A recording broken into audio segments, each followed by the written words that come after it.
Passive income. Let's rank them. Now in this video, I'm going to go over 17 passive income ideas, and I'm going to rank them on a scale of 1 to 10 based off of my personal experience. Now hopefully by the end of this video, you will have a better understanding of each income stream and learn what you can apply to yourself to start going out there and making some money. Let's go. Okay, the first passive income idea is the granddaddy of them all, dividend investing. So quickly, when you invest in stocks, you buy a piece of that company, right? We all know that. And some companies pay out a dividend payment just for holding shares of their stock. So you can think of this as a bonus, sort of a thank you payment from the company. Some companies pay once a month, others quarterly, but the idea is that you invest in these companies and collect that dividend payment passively without having to do anything. So I actually think that dividend investing can be very powerful if used in the right way.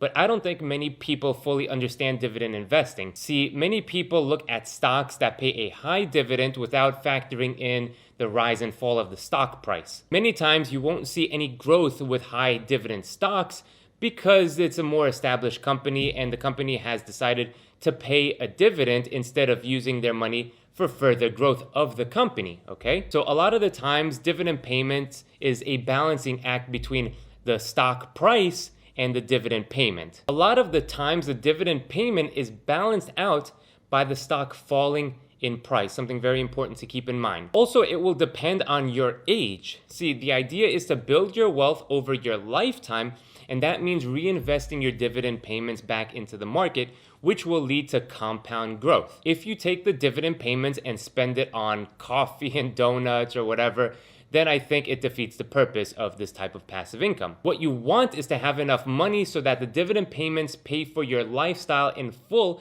without touching the principal, which most people won't achieve until later on in their life. So you invest in dividend stocks, you reinvest the dividend until you have enough principal so that the interest payment, or rather the dividend payment of that principal, is enough to pay for what you need to. So we're not talking about 10, 20 bucks here. We're talking about dividend payments that pay for your lifestyle at the end of the day. And that's what you have to achieve. So dividend payment in the short term, dividend payment in the long term, I like it. So I'm giving dividend investing a 7.3 for its potential. Next up is rental properties. So the idea here is that you buy a house or apartment and then you rent out the property, and the rent that you collect is your passive income. Now in theory, this is very straightforward. You put a down payment on a property and then you take out a mortgage. So let's say that your mortgage is $500 a month to make it easy. You can then go ahead and rent out that place for, let's say, $1,000 a month, just again as an example.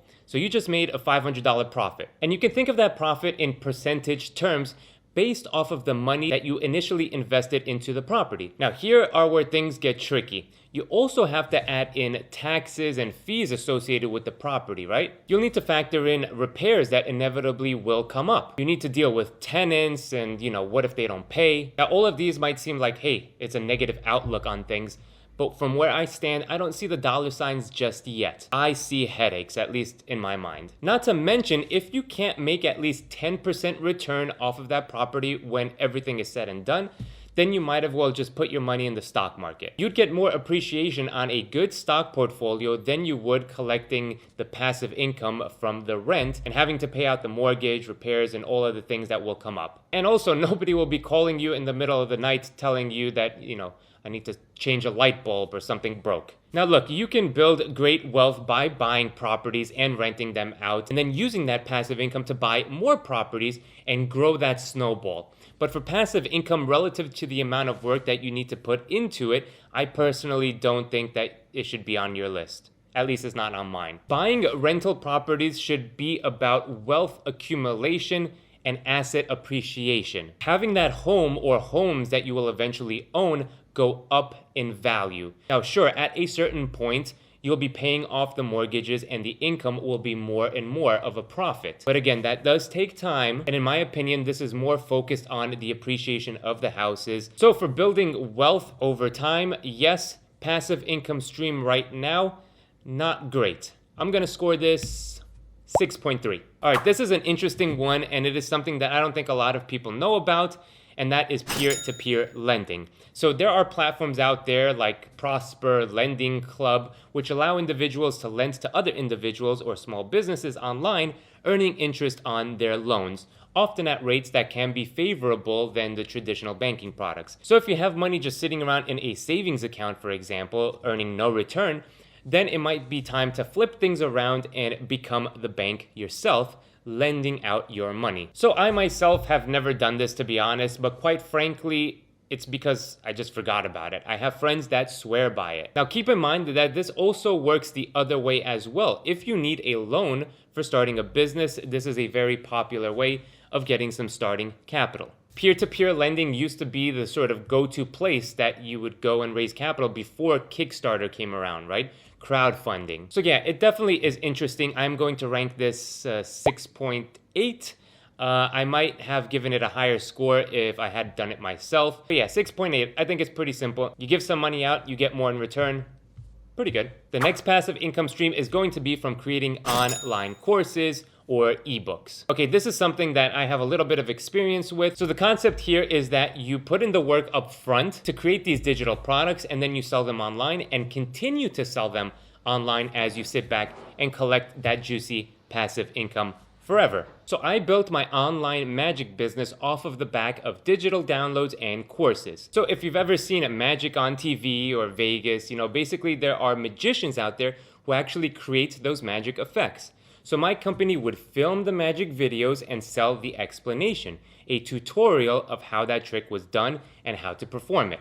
Anyway, so one of my most popular instructional video downloads has gone on to sell tens of thousands of units. And my online magic course teaching people how to perform card magic still sells to this day, bringing in thousands and thousands of dollars each month. So selling online courses is as close to real passive income as you can get. Yes, you have to put in the work from the start, but here's the caveat. If you have an online audience, right, or can reach an audience that is interested in what you want to teach, then with a course, you can create great consistent income. I will give online courses an 8.7. You just need to invest your time and the return on investment can be huge. All right, affiliate marketing. I feel like I need to include this in here. And even though this phrase affiliate marketing always seemed sketchy to me, I do have to admit that there are real businesses out there making real money using this. Now, as far as how passive it is, that's debatable. So what is affiliate marketing? Well, affiliate marketing is when you earn money by promoting other people's products on your website or social media. When somebody buys a product through your special link,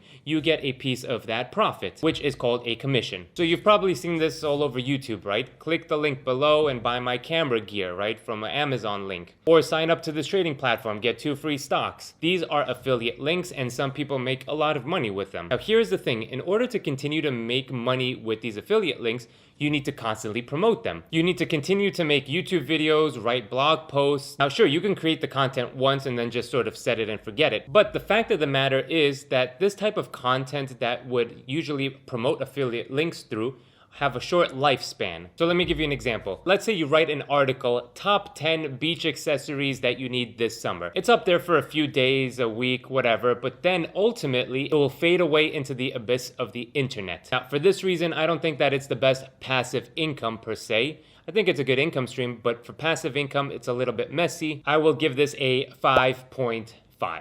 Next is one of my favorites, but that comes as no shock, and that is starting a YouTube channel. Now you might be thinking to yourself, really passive income? So hear me out. When you have a YouTube channel, ideally you would post consistently over many years. Now over on my first YouTube channel, I posted every week without fail for 3 years straight. Now on that channel, I was teaching sleight of hand and magic tutorials. And then I started this channel, and at the start, I posted again every week for 6 months straight. So I built up a library of videos over time. And then something happened. My wife and I had our first child, and then I decided to take some time off to be with my family. I hadn't posted on YouTube in over 1 year.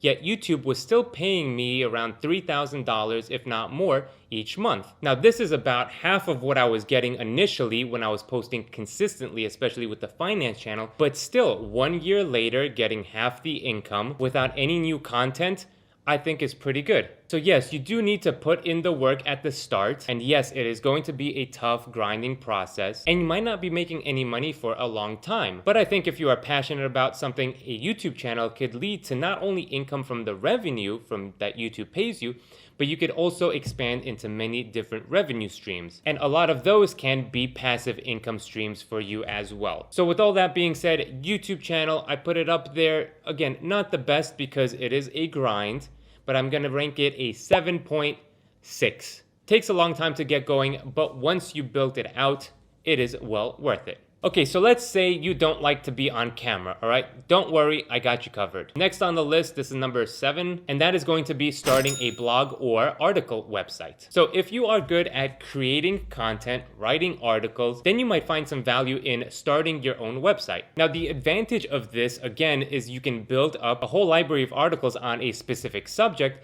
and then make money on the ad revenue when people click and come to your website. You can also, of course, add in affiliate marketing as well as a revenue stream into your articles. So if you write a viral article about a hot new tech gadget, what you would do is then say, hey, if you want to get this, here it is, click the link, and it's an affiliate link. You can also have sponsors, just like you do on YouTube.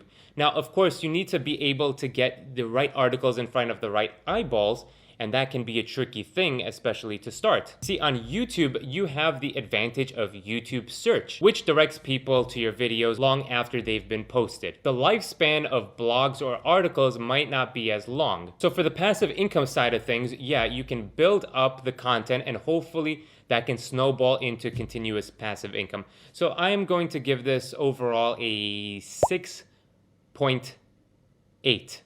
Lower than YouTube. Again, we're using this term passive income pretty loosely here in some of these cases, but nonetheless, the potential is there. Next, let's talk Airbnb. Now, if I were to buy an investment property, I feel like I would much rather go the Airbnb route than long-term rental. Now, keep in mind, I say this off the top of my head without having done either. But to me, I feel like you can create a hotel-like business from Airbnbs, and that is something that I'm into. For me, one of my dreams is to own a boutique hotel one day. And I say that not knowing anything about hotels or managing them. But nonetheless, I just feel like that would be something that I would really enjoy. So again, this is coming from my point of view. With Airbnb, I think I would enjoy the process of creating that hotel experience.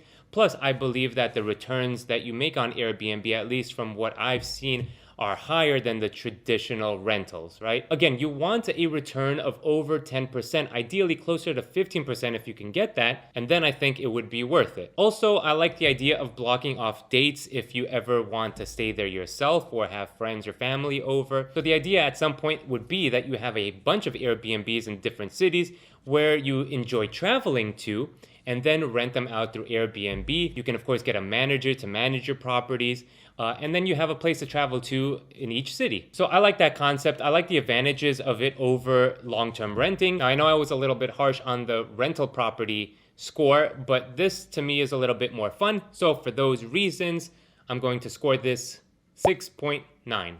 I think that's fair. Okay, the next passive income stream I am calling renting out your shit. So off the back of the Airbnb idea, you have this house or spare room that you're not using, and hey, let me rent it out. That's the concept, right? Well, you can take this concept to the extreme by renting out, well, I guess you're only limited by your imagination. But some examples are you can rent out your car, right? What about the advertising space on your car? So if you've ever seen cars driving around wrapped in huge logos, I know I've seen those Red Bull cars, driving around. They were popular for a while. So basically advertisers would pay you to put advertisements on your car. And then you just drive around as a big advertisement. You can rent out your garage. Hey, park your car here, give me some money. If you have extra storage space, for example, ladies and gentlemen, come right in. You give me money, I give you space. So the idea here is to make extra cash on the side renting out your unused stuff. Now, you might be able to turn this into a business, maybe, but at the end of the day, I think it's just that a bit of extra cash. Now, for me, I like passive income that can be part of a bigger business. So I am going to give this 5.1. Very average, nothing too exciting about it, but if you need some extra cash here and there, you can put this to use. Number 10 on the list, we're talking about drop shipping. Now, what is drop shipping and what is the craze all about that you've seen in the last recent years? Well, in short, drop shipping is a way to sell products online without having to keep them in stock, meaning that you don't have to handle products directly or keep inventory. Instead, when products sell on your website, you purchase them afterwards through a third party that ships them directly to your customer. Now, as a drop shipper, you make money by setting the price higher than what you pay the supplier for, right? Earning a profit on each sale without having the hassle of managing inventory or shipping logistics. Now, as somebody who has had a very successful e-commerce business for over 10 years now, I don't use drop shipping at all, and I don't like drop shipping. That's the answer for me. Now, first of all, I wouldn't consider this passive income by any stretch of the imagination, as you are always constantly working trying to sell whatever product that you're trying to sell. Usually you're doing this by making content for the product, putting ads on Facebook, promoting it, monitoring it, tracking it all day. And when the product doesn't work, you're always on the hunt for the next one, right? The next big hit. To me, this is not something that I would find enjoyable, and I don't think that it would be super profitable for the majority of people. So I am giving drop shipping a grand total of 3.5 for this passive income. If you ever heard dropshipping and passive income together, stay away. Please don't go spending money on dropshipping courses from people that tell you that you're going to get rich with this method. It is very unlikely, and the money would be better spent actually building a business than trying to sell random products that you find online. Coming in at number 11 is a subscription service or SaaS business. Okay, so now we are talking my game. So a subscription service is exactly what it sounds like, right? Somebody pays you a monthly fee for a service that you provide. Now, this can be expanded into what is known as a SaaS business, which stands for software as a service. With this type of business, you build a software, and instead of selling that software as a one-time purchase, you offer the customers a subscription to be able to use that service, and the customers will then pay you on a monthly or yearly basis. Now, this to me is a real business, and there are people out there making millions of dollars with subscription models. So much like online courses, if you have something you can teach, if you're passionate about something, you can create a subscription model around it. Let's say that you are really great at drawing, and people who want to learn how to draw pay you $20 per month for drawing tutorials. Now, you can do this live, which is not so passive, or you can pre-record them and drip them out slowly to your customers. Maybe you create an app that teaches people how to draw, and that comes with a monthly fee. Maybe it's a Patreon where people can view your stock portfolio. Hey, like I do with the link down below. Shameless plug, I know. So yeah, for individuals, this is a great passive income stream. And for businesses, turning it into a full SaaS business has proven to be very popular. So I am going to give subscriptions and this kind of business a 9.1. The next passive income stream has become really popular over the last few years, and that is laundromats. Go figure. Now, owning a laundromat to me seems like a nightmare. So the question is, does the passive income stream that you can make from laundromats justify buying and managing a laundromat? In my opinion, probably not. Now, again, notice I used the word managing. There is no world out there where you just buy a laundromat and set it and forget it. You have to come around once in a while, collect your coins like a bum. But hey, that's just my opinion. Now, I do want to emphasize that at one point in my life, I thought owning a laundromat would be dope. But I had the idea of designing it really nice with like a cool lobby of a 5-star hotel. Or maybe a nightclub. Set it up in a trendy part of town, have music playing, big screen TVs, that sort of thing. But then again, I have a lot of ideas, and they're not always great. The idea of laundromats, having to replace broken machines and maintain it all, doesn't sound too much like passive income if you ask me. So I give this a score of 4.7. Now, in line with laundromats, you usually see these two side by side as ways of making passive income, and that is vending machines. Now, these types of businesses can be categorized as boring businesses, as I guess the term is now. And these are businesses that can produce consistent cash flow, but the business itself is not very exciting. Vending machines, I think, would fit best in this category. You buy one, you set it up in a good place, and you profit from it, right? So is it really that simple? Well, from what I know about vending machines, and I know somebody who has a bunch of vending machines as a side hustle, it is pretty straightforward. Now, the key word here is location.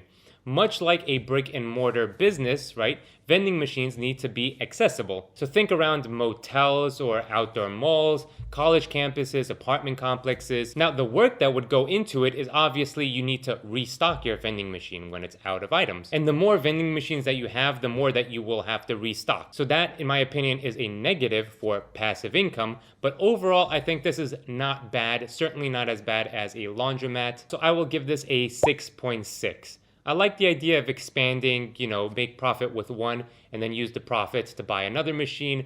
The startup costs are not huge, and then you grow your empire from there, right? So if you can make $500 with one machine, well then with 10, 20 machines at some point, now we're talking real money, right? So yeah, 6.6, just because it's not so passive, but still easy enough to do. Number 14, licensing. So if you make music, create art, take amazing photos or videos, you can license out your work for a fee for other people or companies to use. Now, over the years, I've built a lot of brands in the playing card industry. I would design, produce, and sell playing cards to magicians, card collectors, things like that. And I would license out my designs and my brands out there for other companies to use for a fee. Now, for my business, this was a total game changer and something that you've never seen in my particular industry before. But when I saw the power of licensing in other industries, I applied it to my niche. So the concept here is that you create whatever you're creating once,